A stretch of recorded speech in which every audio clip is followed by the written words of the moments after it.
Pakiantay na lang po order nyo. Yun lang po ba lahat? Opo, eto po bayad ko. Mamaya pa po.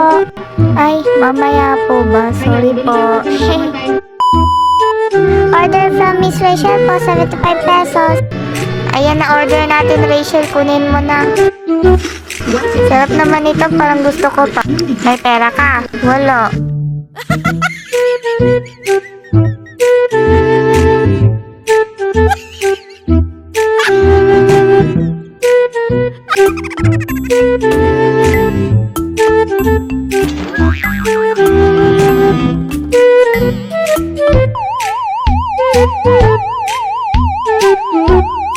Shira, ayoko na. Sabi ko sa'yo, ayoko dito. Dali na, bumala tayo, mama. Life is hard. Tara na, Rachel, Ana, sakay na tayo. Ayoko na. Isa pa talaga kayo eh. Takot ko lang eh. Sige, kami na lang.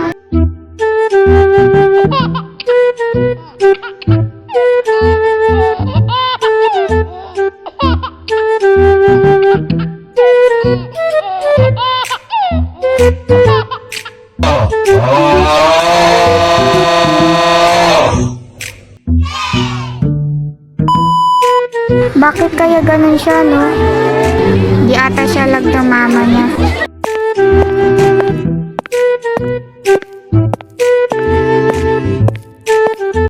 Okay guys, hindi na talaga tama to. Look, nandun pa rin siya oh. Kanina pa siya dyan. Papansinin mo na naman yan.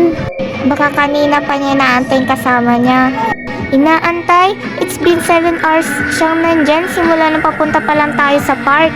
Malay mo, bumalik lang siya dyan. Kaya nga, di mo ba naisip yon? Hayaan nyo na nga yan. Tara na, umuwi na tayo.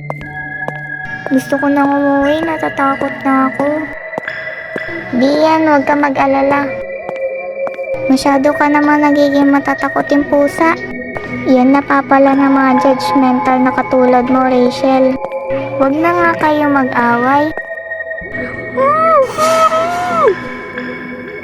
Sasama ka sa akin, Shira, o tatanggalan ko ng buhay si Ana. Pumili ka. Bakit dinadami mo pa yung kaibigan ko, ha? Tsaka sino ka ba? Bakit kilala mo kami?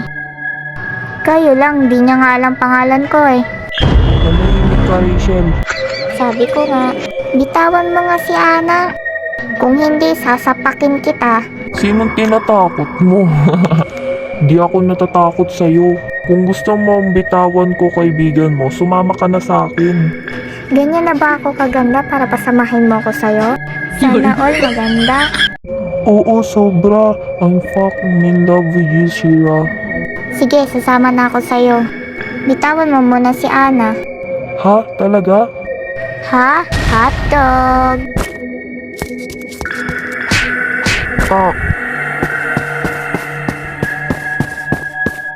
Subukan mo pa ulit lumapit sa amin, malilintikan ka sa akin. Ayos ka lang, Ana? Salamat, Shira. Mag-taxi na lang kayo. Rachel, tumawag ka na ng taxi. Sige, sige. Hello? Available pa po ba yung taxi ngayon? Dito po yung location sa Yakuza office. Thank you po.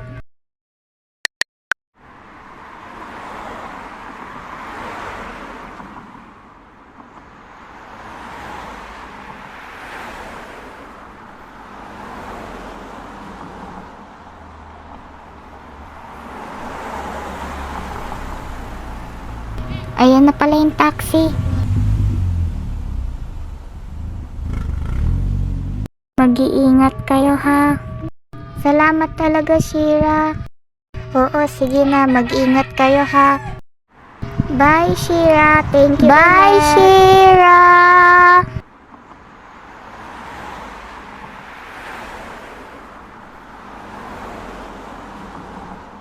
hindi pa tayo tapos.